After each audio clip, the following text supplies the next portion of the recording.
नमस्कार दोस्तों, आज हम बात करेंगे धनतेरस की कथा और इसका महत्व।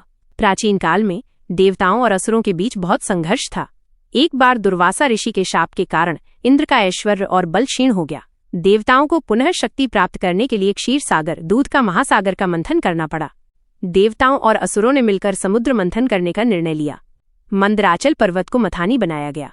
वासुकी नाग को रस्सी के रूप में उपयोग किया गया। भगवान विष्णु ने कच्छप कछुए का अवतार लेकर मंदराचल पर्वत को अपनी पीठ पर स्थिर रखा ताकि मंथन निर्बाध रूप से चल सके। इस मंथन के दौरान एक एक करके 14 रत्न और वस्तुएं समुद्र से बाहर आईं, जिनमें हलाहल विष, कामधेनु गाय, ऐरावत हाथी, कल्प वृक्ष, अप्सराएं और देवी लक्ष्मी भी शामिल थीं। अंत में कार्तिक मास की कृष्ण पक्ष की त्रयोदशी तिथि को एक अद्भुत और दिव्य पुरुष अपने हाथों में अमृत से भरा स्वर्ण कलश लेकर प्रकट हुए। ये थे भगवान धन्वंतरी। भगवान धन्वंतरी को भगवान विष्णु का अंश और आयुर्वेद तथा चिकित्सा का देवता माना जाता है। उनके अमृत कलश लेकर प्रकट होने के कारण इस तिथि को आरोग्य और धन की वृद्धि के लिए अत्यंत शुभ माना जाने लगा।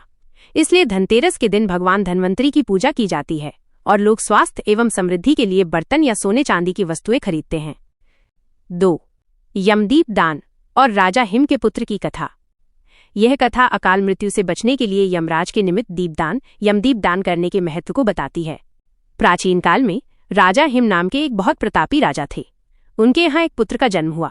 जब ज्योतिषियों ने बालक की कुंडली देखी तो उन्होंने भविष्यवाणी की कि जैसे ही इस बालक का विवाह होगा, उसके विवाह के चौथे दिन ही सर्प के काटने से उसकी मृत्यु हो जाएगी।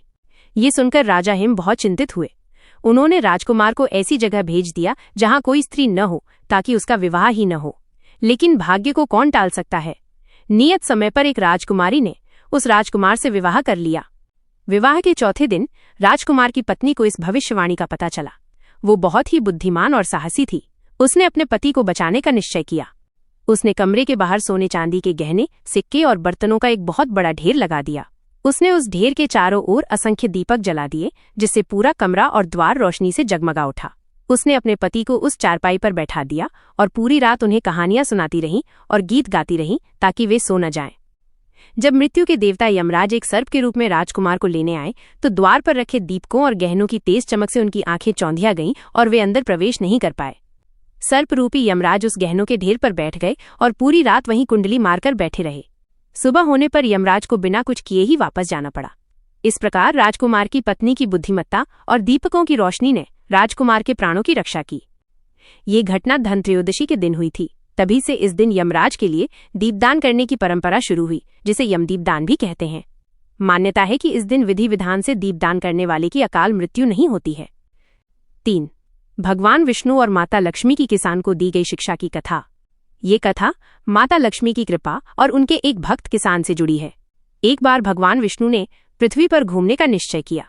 जब वे चलने लगे तो देवी लक्ष्मी ने भी उनके साथ जाने की इच्छा जताई। भगवान विष्णु ने एक शर्त रखी कि वे उनके साथ चल सकती हैं, लेकिन उन्हें उनकी आज्ञा का पालन करना होगा और दक्षिण दिशा की ओर बिल्कुल नहीं जाना होगा।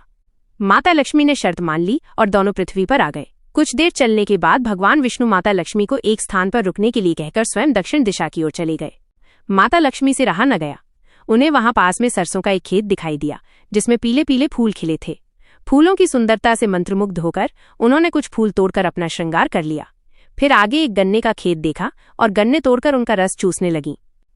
जब भगवान विष्णु वापस आए और उन्हें दक्षिण दिशा में देखकर खेत से फूल और गन्ना तोड़ने के कारण शर्त तोड़ने का पता चला तो वे क्रोधित हुए। उन्होंने माता लक्ष्मी को एक साधारण किसान के घर जाकर 12 वर्ष तक उसकी सेवा करने का शाप दे दिया। माता लक्ष्मी ने किसान के घर एक साधारण स्त्री के वेश में निवास किया। उन्होंने किसान की पत्नी को देवी लक्ष्मी की पूजा करने और विधि पूर्वक श्रद्धा से दीपक जलाने की सलाह दी। किसान की पत्नी ने ऐसा ही किया। माता लक्ष्मी के आशीर्वाद से कुछ ही दिनों में उस गरीब किसान का घर अन्न, धन, रत्न और सोने चांदी से भर गया और उसके 12 वर्ष बड़े सुख शांति से बीते। जब 12 वर्ष पूरे हो गए तो भगवान विष्णु माता लक्ष्मी को वापस लेने आए। तब किसान ने उन्हें जाने से मना कर दिया, क्योंकि उसकी दरिद्रता दूर हो गई थी। तब भगवान विष्णु ने किसान को समझाया कि ये लक्ष्मी की कृपा का समय पूरा हो चुका है। जाते जाते माता लक्ष्मी ने किसान से कहा, तुमने मेरी सेवा की है, इसलिए मैं तुम्हें वरदान देती हूँ कि जो भी व्यक्ति कार्तिक मास की त्रयोदशी के दिन अपने घर को स्वच्छ रखेगा, दीपक जलाएगा और श्रद्धा से मेरी पूजा करेगा, उसके घर में मैं सदा अपनी कृपा बनाए रखूंगी।